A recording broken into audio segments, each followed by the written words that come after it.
Madayaw na adlaw sang kanato 17 barangay sang Waumanay and welcome sang programang Halalan 2025 Logbook. Ako si April Dream ug isa doon na aspirant candidate na kanato tukion una niyang kanaan mga programa na dapat iduso kung sakaling moabot na siya sang konseho. Yes, tama jud ka. So ani sabita doon madiyaw na adlaw sang kanato tibo na 17 barangays ng munisipyo ng Manay. So ani dili sabita doon pangutanawon day sab nato tukiyo nato una niyang tinguha or panglangtaw ng isa ka kandidato na magpapili bila isang konseho ng kanato banwa ng Manay. So di na nato dugayon pa ani sa atubangan nato atong ilalahon yang kanato aspirant candidate para sa munisipyo ng Manay as a municipal councilor walay lain Ma'am Rachel Palomares. Kumusta ma'am? Una yung feelings na iimbitahan ko doon ng Halalan 2025 Logbook. Good afternoon sa tanan ng kanato mga mulupyo ng munisipyo ng Manay. At first, I was, of course, thankful for the invitation. Since you join man ako sa politics at this point in time of my life, as I was glad, I was also happy na madungog mayo yung kanak true intentions why I engaged in politics. Sino gayod si Ma'am Rachel Palomares? Unahon ko yung pagpakila ng kanak sarili, sitong wa pagayod yakakila kanak. Because this involves the whole municipality. Ako si Rachel Similatan Balante Palomares. I've been in the DepEd or in the teaching profession for the past 41 years, 15 years of which was spent at the private school, Merinol High School of Manay, and 26 years at DepEd. When it comes to my work, I was yung matawag na a person na open to serve people. Siguro, yakuha kong yan through my parents, through my father, na si Mario Burgos Balante, and my mother, Resorfina Julian Similatan. Yang ama ko manggod was a public official. Yaging barangay kagawad siya ng Barangay Central. Then, yaging barangay captain of Barangay Central. Then, in 2001, yagpataas siya ng kanaan posisyon, yagpa-elect as municipal councilor. And there was success. Yaging municipal councilor, yung kanak ama. But before yaging municipal councilor, yung kanak ama, he was known for his thoughtfulness, for his kindness, as the cashier of the Merinol High School of Manay, na madaigay gayud, yung di makalingaw sang kanak ama. Siguro, yakuha ko isang niya na aspeto from him, na when I was a secondary school teacher at Merinol High School of Manay for 15 years, madaigyang, in fact, kung pangutanon doon yung mga estudyante, makalaong sila without ma'am budget, wa kami doon. Because, it was because of how I led, how I taught, especially with the 3 subjects na gi-teach ko, English, public speaking, and chemistry. Then, when I transferred to the public education sa elementary, wagayod ako maggahom na magkaroon ng higher position sang kanak pagka magtutudlo. At first, I was appointed as teacher 1, diretso sa Manay Central Elementary School, now Gregorio Moralesod Elementary School 1. Then, I did not really expect na moabot sang kinabuhi ko niya na when I was a teacher 1, I was assisting Mr. Pasigado, the late Sir Pasigado, in terms of reading sang mga slow readers na mga pupils. Hangtod, I was promoted to teacher 2. Then, in 2005, appeal ako ni Ma'am Lipardo to take the principal's test. And luckily, of all the takers, principal's test takers, I was alone na yupasar. Hangtod, and this is not to boast, no? Talagang, honest to goodness man gayod na yang isulti ko agaw. I was promoted from teacher 2, malayo yung idagana, to principal 1. Then from principal 1 to principal 2, na iyan da ako yabalhin da ako sa sa Gregorio Morales on 1. Then principal 2 to 3 isab ngawon. Then there were 5 schools na under my leadership. First was in Gusa Elementary School, then Felsmes in Saragosa, Ronquillo and Dayanghirang in San Ignacio, Gregorio Morales on 1, and finally Gregorio Morales on 2. Iyan ako yung final ng kanak retirement last July 15, 2023, and because of yung mga encouragement also from people na madako yung kanak leadership when I was a school principal para sa the whole municipality, among yun doon I engaged in politics. So, una yung mga plataforma, since pag-engage mo ng politics, I'm pretty sure, ang nagayad mo, gusto ng mga lakang o programa na ipaabot sang konseho na makabenepisyo yung katauhan ng Manay, especially ang kanato 17 barangays. Una yung plataforma ni Konsehal Richel Palomares. First and foremost, yung kanak gayud katuyuan in engaging in politics na ipapili ako para maging municipal councilor is that makatabang ako sa pagplastar kung unan man yung mga importante, mga significant na mga programs and projects, particularly para kanak on education, kaya kan ako sa education sector na yakita ko gayud in my actual observations gayud yung panginahanglan naganato mga eskwelahan, naganato mga ISO especially, even if there are programs and projects conducted or implemented by the Department of Education, but still tungod ng kakulangan, especially sa finances, dili gayud makakope up. So it's one of the significant intention I have to help the schools.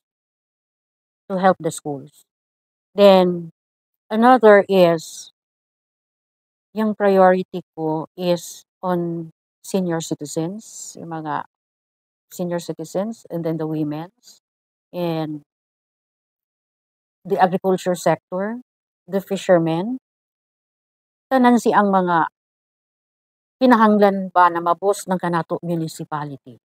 If kahatagan kita ng higayon, yung turismo. Una niyang dapat mangibabaw sa isa ka aspirant candidate. Napareha mo, kwarta o gugma. Of course, gugma. Itaon manggod yung kwarta. Yung gugma manggod is, mahirap mo yan makuha sa isa ka utaw. And even if mahirap siya, pero ma-develop. Yung kwarta, madali lang. Madali yung sources na pwede nato kakuhaan. Kung way sapi mo, malabo ka mo daog. Pabor? Dili ako pabor. Kay nasa? Kay, kung yakaukit ka sang kasing-kasing ng mga utaw, even without money, butuhan So ka. grabe gayon, perfect. I'm Yes. just thinking about gugma and money. Di kwarta or di anto ko gayud sa importante gayud gugma. So ang day sa paguntahan nga nila kanato netizen. Madaig ya hitabo ng mga krimen, kawat or disgrasya. Una niyang dapat solution sini. Speaking of situations like that, of crimes, of course, yung resolution saan, gadto manggayod sang proper agency kung sino yung dapat mo atiman, muhinang ng mga preventions, parte saan na mga sitwasyon. So, para kanak, yung ma-resolve yan, pinaagi ng kung unan yung mga hinangon interventions na kanato mga kapulisan. Ang police manggod is 24/7 yan sila.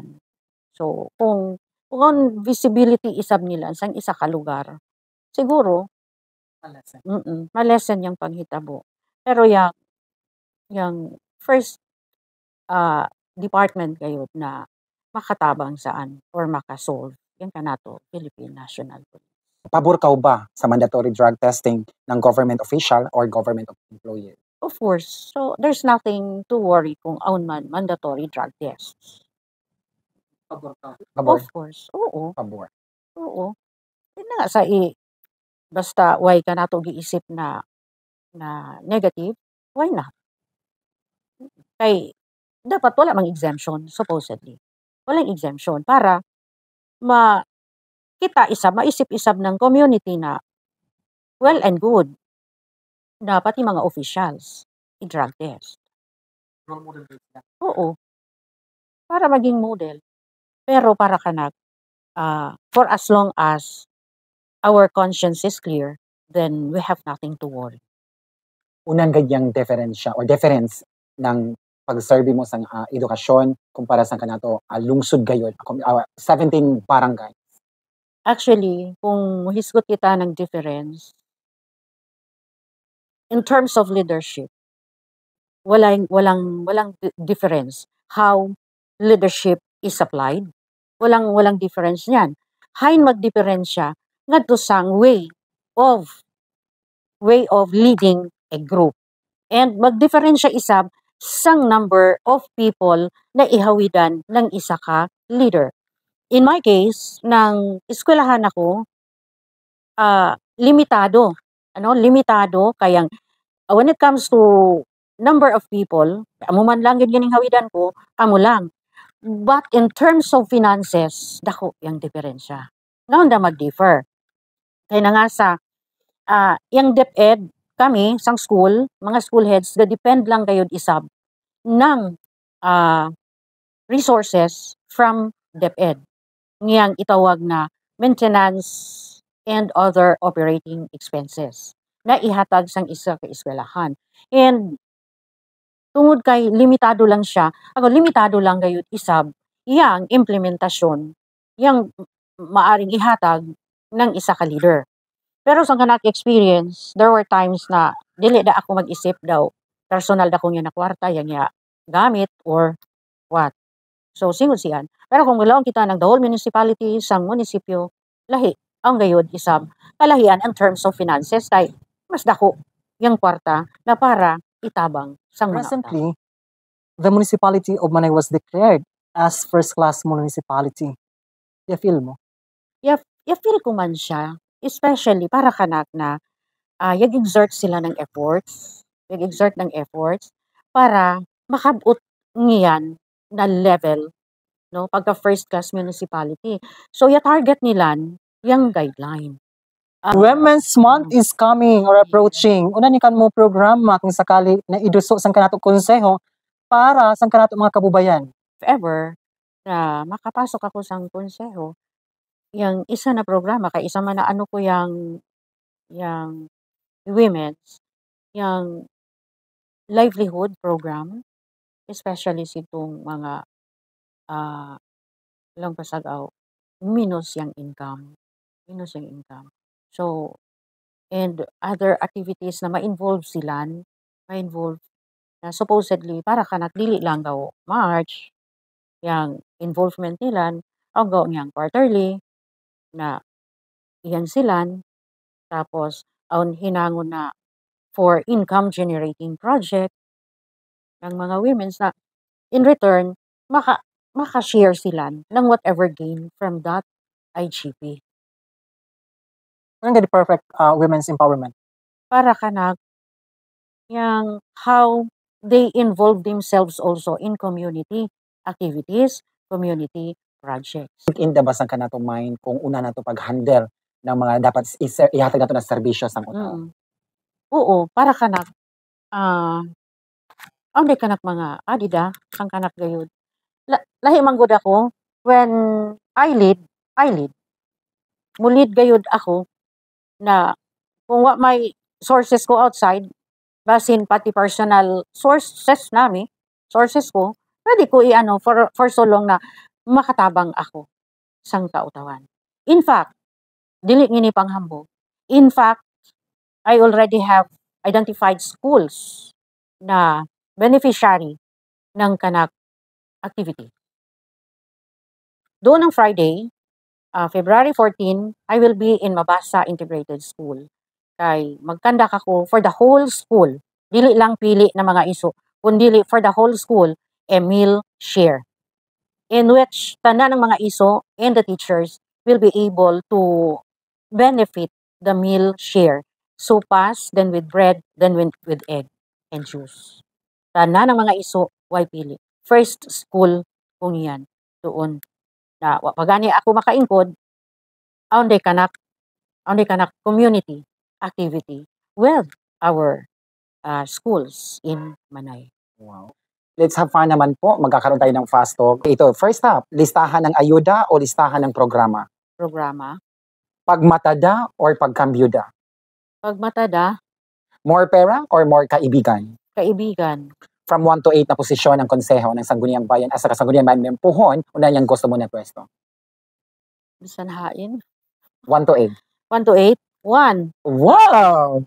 Bibili ng buto or magpapabuto? Magpapabuto. Pagising sa umaga, unang ginagawa mo? Prayer, of course. For progress or for self-interest? Progress. Good leadership or stagnant leadership? Good leadership. Katangian ng politiko na dapat iboto, at least 3 lamang po. At least 3. Merong, of course, first, ang gugma for the people. Second is a sense of responsibility. And the third is, yang makatao siya.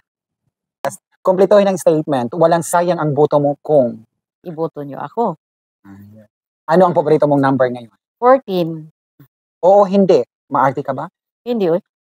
Ay, yun. So, hindi maarte si Mom. So, salamat ka. That will be our fast to para sa Halan 2025 logbook. So, thank you so much, Manayan. Sa 17 barangay, siya dumugdagay mayo yung tinguha ng kanato isa ka kandidato as parent councilor in the future para this coming 2025 alalan logbook. So, yan, dugog na mayo, yan nagyapo yan sa kamay mga kamot, kasing-kasing o gunahon na kung sino gayod yung dapat ibutang nato para sang konseho na makatabang kanato tanan. Ako isa magpasalamat sang Kamayo Team Halalan 2025 logbook for this opportunity na i-interview yung kanikamu kanak for an interview and hopefully bation mayo kung una niyang kanak isab gi istorya ngani in order for you to cast your vote for me. Kay tininuod gayud siyang kanak with the slogan serbisyong way gipili, tanan or hurot makasinati.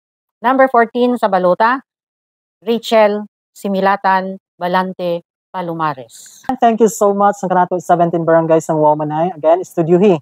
Sino yung kandidato niya gikanda mag-logbook sang Halalan 2025 logbook? And you have the right to choose and you have the right to vote. Exercise yaan ng mga butang. Once again, ako si April Green.